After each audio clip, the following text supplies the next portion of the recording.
So the founder of our teaching, Dr. Ernest Holmes, traveled, whoa, ooh, good morning. That's the power. Holmes, he heard me call his name. He said, okay, that's good. Traveled quite extensively, studying the psychology of religion and many different spiritual paths. And from that, he founded what is called the religious science movement, the teaching of that being the science of mind. And in his textbook, The Science of Mind, the first 4 chapters are really the teaching in a nutshell. And those chapters are the thing itself, the way it works, what it does, and how to use it. And I want to talk about those 4 concepts this morning in relationship to health, creativity, love, and abundance, the 4 quadrants, as taught to me by my mentor, Dr. Arlene Bump. And we will be covering that a little more expansively this afternoon in the workshop, so I cordially invite you to join us for that. And I'd also like to share with you this morning some of the spiritual tools that we use in this teaching to help us find balance. So I'd like to open this morning with a quote from Dr. Ernest Holmes. The whole world, from the least to the greatest, must know the truth, so that man may understand the great laws that govern his life. As a young girl, probably around the age of 5 or 6, about that high, thank you for that beautiful, timely entrance. That's about how old I was. That's good. No, come on in. You're welcome. Come on. I received my first marriage proposal from the little boy who lived across the street. And he had a sparkly ring and everything. So as you can imagine, I was pretty excited. And Mama hadn't got wind of it yet. So off I went to Sunday school on the back of my brother's scooter. And of course, my brother would drop me off a block from the church so none of his little friends would see me on the back of his scooter. And then I would walk the rest of the way to church. And when I got there, I couldn't wait to tell all my little friends, to show them the ring, that I was getting married. Well, my Sunday school teacher got wind of it. And she came over and she said to me, "You can't marry him because he's going to hell."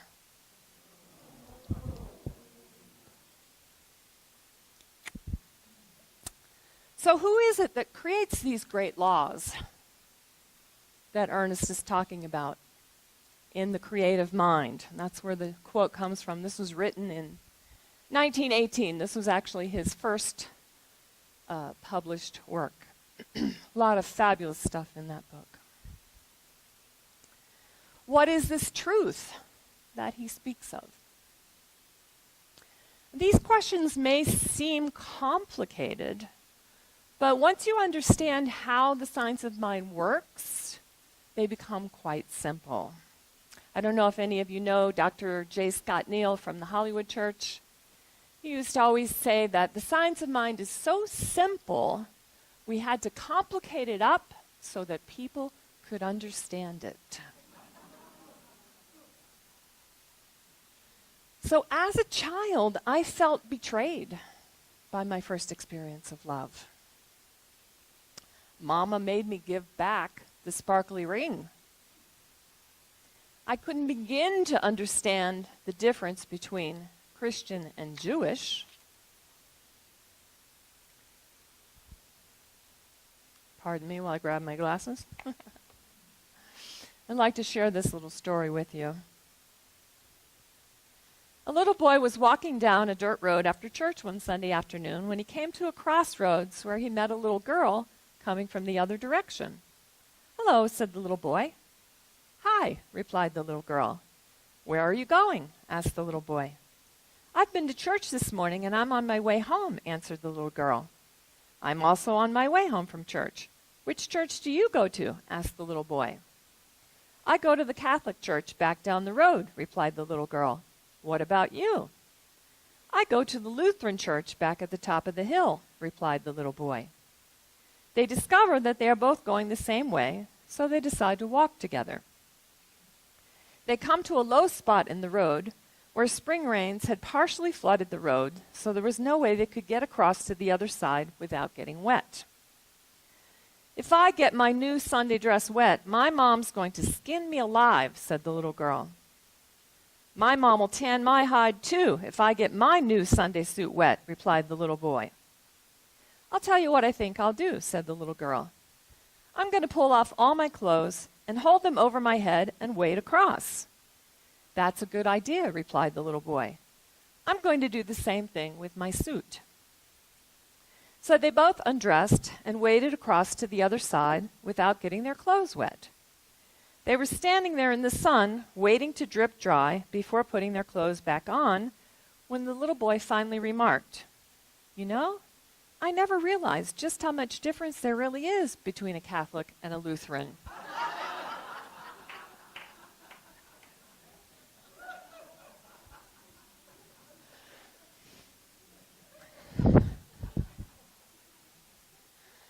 So I was too young to really understand how to process my feelings. So like many people do, I buried them deep down in my subjective mind where they could continue to surface throughout my entire lifetime.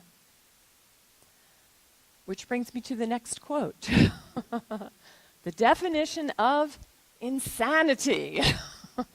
Doing the same thing over and over and over again, expecting different results. Have any of you been there? Okay, good. Good, then I'm in the right place for this talk. Everything we experience is a direct result of what we think. If we don't like what's happening around us, it might be a good idea to examine our core beliefs. Our first concept of the universal creative power comes from our parents because they feed us, they clothe us, they nurture us, they empower us. Sometimes we have a good sibling, sometimes we have a not so good sibling, but they influence us. Then we go off to school, we have teachers, we encounter other students.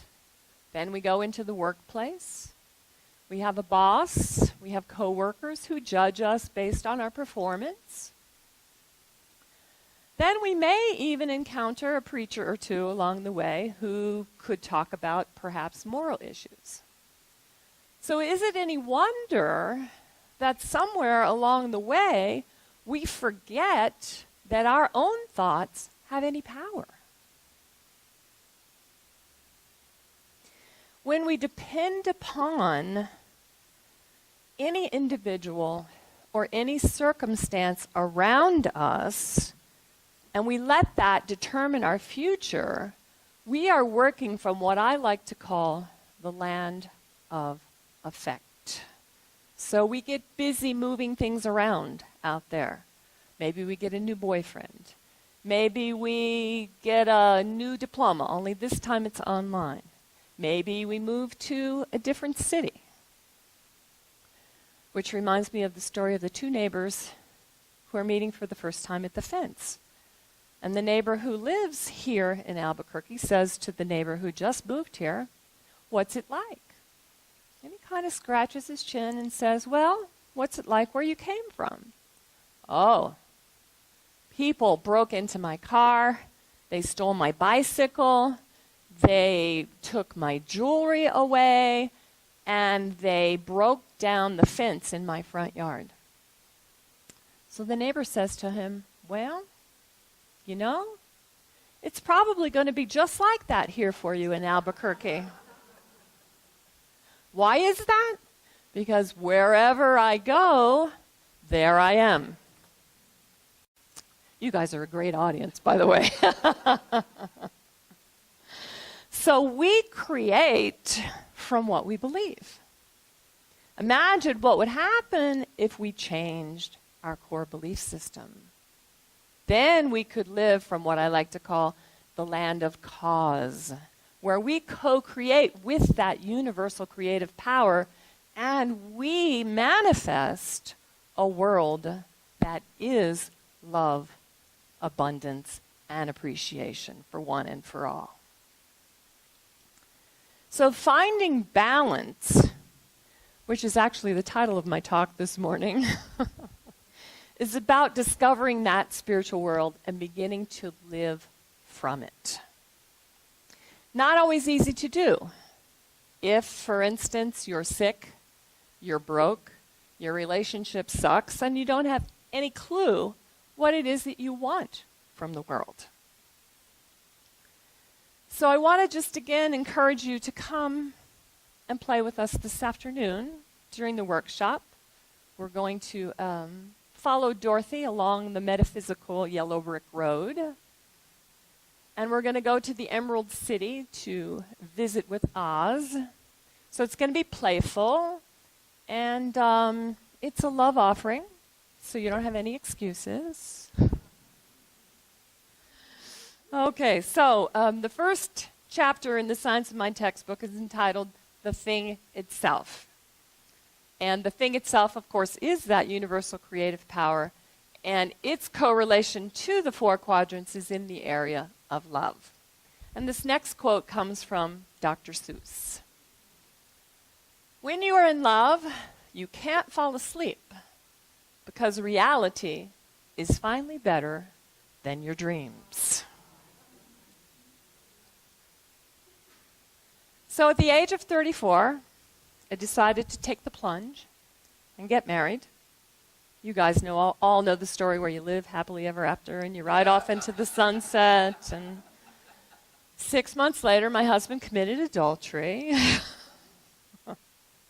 So because I believed in betrayal, I would continue to experience betrayal. So after a rather colorful divorce, I crashed through the double doors at the Center for Spiritual Living in Fort Lauderdale, and that's where my metaphysical journey began. I decided to sign up for the first available class. Who can guess what it was about? Relationships. As the queen of drama that I was, I blamed my husband for everything. So it took me a little longer to really understand that I create my own reality. As spiritual beings having a human experience, we are the only species on the planet that has conscious choice. Every relationship we encounter, whether it's right or wrong, good or bad, gives us the opportunity to learn about who we are. And if someone is pushing our buttons, I guarantee you, it's not about them, it's about you. So if I want to attract a new loving relationship, I have to let go of my old beliefs about how relationships work. For example, if I were to affirm that all the good men and all the good women are taken, then every relationship I encounter is going to be one that is committed already. So there won't be an opening for me to move into that relationship. Remember, the work is always done in your own consciousness. So are you ready to begin the work? Yes. Okay. So the first spiritual tool we're going to talk about today is affirmations. And affirmations help us to change those subjective beliefs that we've buried deep down. So here's the first affirmation. Every relationship I encounter is loving and supportive. Okay, let's say that again. Every relationship I encounter is loving and supportive. Now turn to the person closest to you and thank them for being loving and supportive.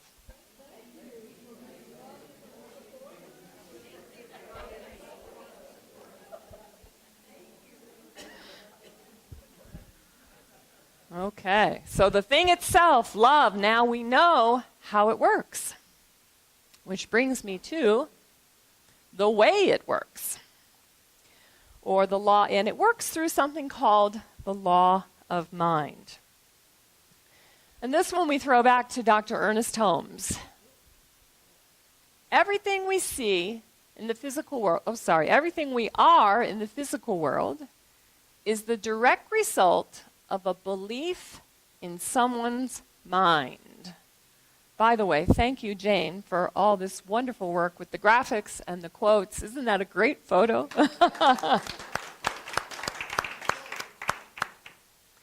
So in the physical universe, there are laws that govern everything. And those laws take our thoughts and they act upon them. When we're in alignment with those laws, our physical, mental, emotional, and spiritual bodies are healthy. So the way it works through the law of mind has to do with our well-being or our health. And finding balance in the area of health can be difficult. We may find it challenging to stop certain things from happening. But we can begin to change the way we think about those things. Which brings me to the second spiritual tool, which is meditation. So I'm going to invite you now to just take a couple of nice, deep, cleansing breaths. You might want to close your eyes if you can put your feet flat on the floor. That's always a good thing. And I want you to begin to imagine that you're on a journey to the Big Apple, New York City. The limousine arrives, and you take all your baggage, mentally, physically, emotionally, and spiritually, and you stuff it in the trunk. And off you go to the airport, where you're seated in first class, and they roll out the red carpet. And you arrive in New York City. You get off the plane. The limousine driver is waiting for you. You don't have to go through security. Everything's peaceful. And all your baggage is still in the trunk of the car. You heard a rumor that the Dalai Lama was going to be doing a meditation in Central Park. So you asked the limousine driver to take you to the park. And you see a small gathering of people, and you decide to be seated on a bench close by. You can hear the soft sounds of birds chirping. You can feel the presence of the energy of that Dalai Lama. And you hear this sound behind you. Clankety clank, clankety clank, clankety clank, clankety clank. And you open your eyes and you see the Dalai Lama coming towards you. So you get excited because you think he's going to pay you a visit. But he walks right by. And he walks towards that sound. And you open your eyes. You can open your eyes now if you'd like. And you realize that it's a hot dog cart. And you hear the Dalai Lama order one with everything on it. I hear the limousine driver opening that trunk. What thoughts are popping out? Isn't he supposed to be a vegetarian? Why did he walk past me and not even say hello?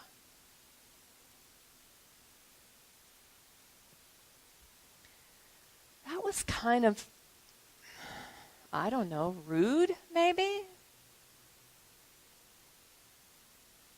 It's not enough to say that we attract what we think. We actually become what we think. Did you know, for instance, that negative judgment releases toxins into the body, whereas positive judgment releases these wonderful little things called endorphins. So our judgment of whether he's supposed to eat that hot dog or not could actually kill us before it even digests in his stomach.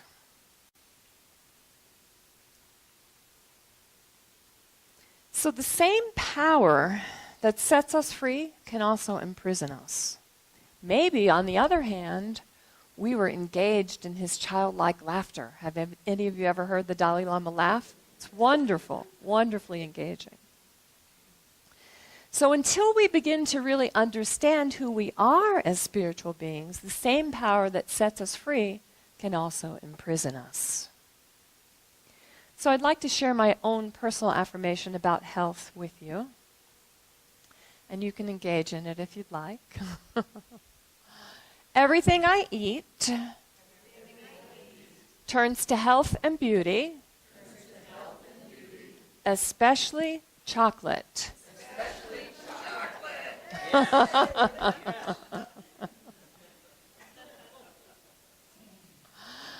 This brings me to the third chapter in the Science of Mind text, which is what it does.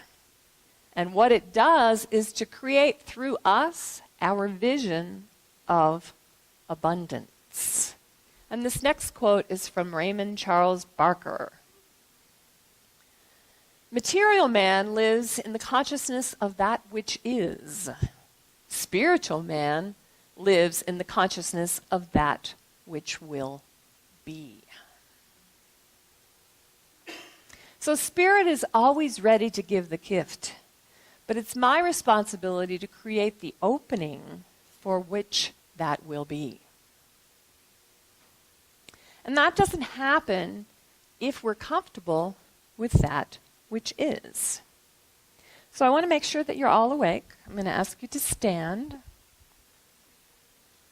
And this comes from Alan Cohen. And this has to do with abundance. So what I'd like you to do is just shake your booty a little bit. That's called a bun dance. You can be seated.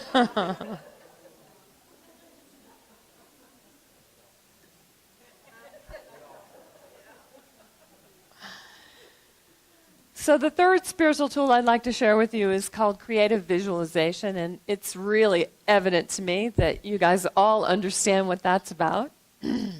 When I first got into the teaching, I decided I was going to see if it really worked or not. So I went to the BMW dealership and test drove the red BMW Z4. I bought the keychain, hung the little thing in my car that smells like it's new. And I fully manifested it about 3 years later, only it showed up blue. So I went home and looked at the vision board I had created, and the salesman had gone on and on and on about this wind screen in the back of the car that was a $600 upgrade and da-da-da-da-da-da-da. And I was like, okay, all right, whatever, let's sign the papers, let's get it done. So I get home, and we had moved beyond the time when they had those wonderful color brochures for everything in the dealership. Now you get everything online. So the only brochure that they had at the time that I was creating my vision board was for the parts and the accessories. So the car that was on the cover of that magazine that I cut out and put on my vision board was, guess what color? And guess what it had? The windscreen. So how do I attract a red BMW if I have blue BMW consciousness? Could there be another level of a belief that I need to work on? So after going within, I realized that I was deathly afraid of car payments. So like a good religious scientist, I got busy in the land of effect, moving things around out there. Some of those things were good. I doubled the size of my congregation in Naples. I got a raise, and I decided to go back to the dealership and try again. I test drove the brown one, I test drove the green one, and I came home with a black one. So why is it still not red? Now remember, we're still in the area of abundance. So I want you to reach into your pocketbook or your wallet. Come on, come on. Pull out the largest bill you have.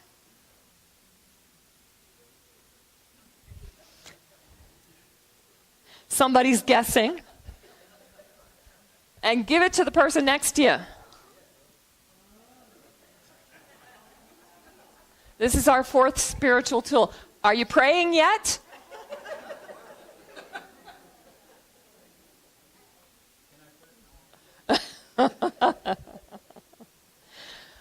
So abundance is never about the material stuff. You can take your money back if you'd like now. It's never about the material stuff. It's about the consciousness that supports the stuff. Are you beginning to understand how the law works? And this brings me to the last chapter, which is how to use it. And how to use it is through our creativity. And this next quote comes from my mentor, Dr. Arlene Bump. I plant the seed, God grows the tree, God has the hard part. So the world is made up of a universal creative substance that contains everything as potential. Every possibility we can imagine already exists within that field. We could imagine it as a giant pizza pie, where you can order whatever size you like. You can choose any combination of toppings, thick crust, thin crust. You can even get a crust that has cheese inside. If, however, we're focused on what happened before when we ordered the pizza the last time, and it was late, it was cold, and maybe we didn't get the right crust, what do you think will happen when we order the next time? Same thing. The delivery boy's going to hit every red light there is. Your pizza's probably going to slide across his car and be in the bottom of the cardboard box. If, on the other hand, we're focused on a new idea of that possibility, then he's going to catch every green light there is. Your pizza's going to be hot, it's going to be on time, you're going to get the right crust, and you might even get a free order of chicken wings. So there is a universal creative power in the universe that creates by thinking through us. And there are many names for that power. God, Buddha, Allah, divine mind, universal creative power. I don't care what you call it. But I do care that you call it. Because unless you call it, it can't move through you to create your dreams and your desires. So because I have an issue with betrayal, I call upon my practitioners to hold the high watch for me. And I want you all to know that we have people here to do that for you. We have Carol. Stand up, Carol. We have Reverend Jack. Both of these beloved souls who I emailed yesterday, texted, we don't email anymore, texted yesterday to hold the high watch for me, to know that truth for me, that it is okay for me to trust. And this brings me to the last quote, which is from Woody Allen. If you want to make God laugh, just tell him your plans. So I told you before that I got busy working in the land of effect so that I could attract in another experience of the BMW, and it was black. So this journey is about the relationship between your human will and the divine will. And the human will is about your ego. I'm going to fix this. I'm going to make this happen. I'm going to push this through. Rather than surrendering and trusting completely in the process. If we have done the work in our consciousness, we don't have to worry about how or when anything is going to happen. All we have to do is let go and let God. And once I really got that and I really embodied that, an interesting thing happened.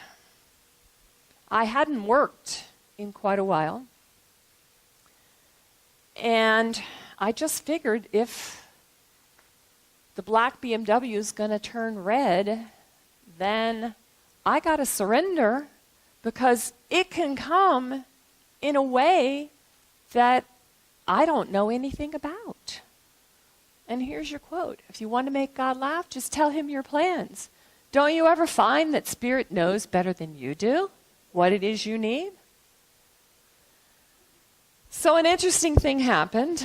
We had a drought in Lake Lure, and all the squirrels swam across the lake to the island where they could get food and water. And because they were gone, all the trees were loaded with nuts. So when they came back, they built a humongous nest under the hood of my black BMW Z4. And I went out one morning and I noticed that there were these big scratches on the car, and I thought somebody had keyed it.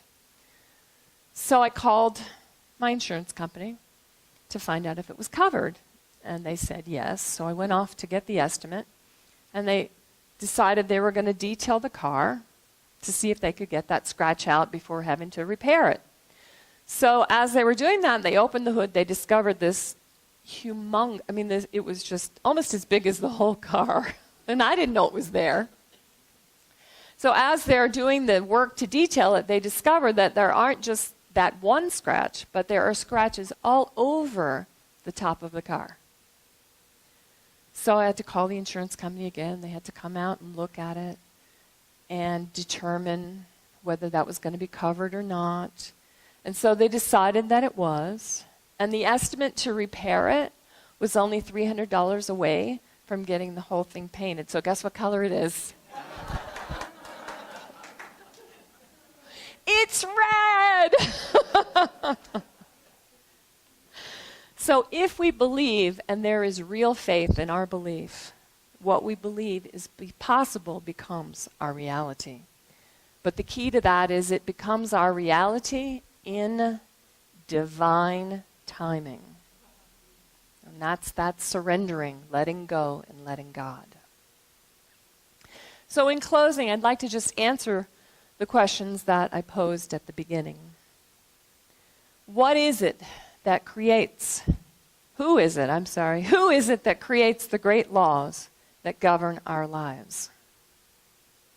As metaphysicians, we must realize that we ourselves are a center of the divine activity. What is this truth that Holmes speaks about in Creative Mind? We must also realize that whatever God is in the universal, we are in the world in which we live. So if we can embody the consciousness that supports our vision, the Great Spirit can move the entire universe to create it through us. And so it is. Namaste. Join me in this moment as we come together in a greater realization of what the Great Spirit is, of who we are in, as, and through that Great Spirit.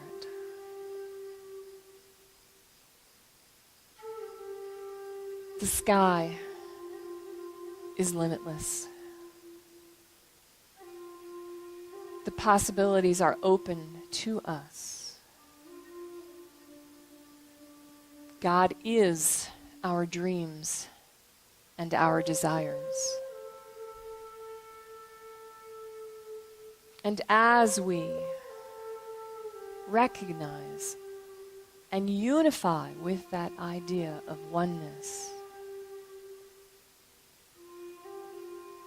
miracles happen. Our physical, mental, emotional, and spiritual bodies resonate, vibrate, and illuminate with that perfection that is our source. There is a power for good in the universe. It is greater than we are. And we can use it. And so I take this moment to express my deepest gratitude for this gathering, for this opportunity to be in conscious awareness of that greater possibility, to lovingly and trustingly allow it to move through us in exact proportion to our beliefs. And so I affirm right here and right now that the possibility of the right and perfect minister for this congregation is available. I ask that the Great Spirit guide each and every one of you as you check off all the possibilities on that list that Lynn has lovingly provided for you from the Board of Trustees, that you reach into your heart and you align with your truth. I'm grateful for the gift of knowing that it is already done in the mind of God.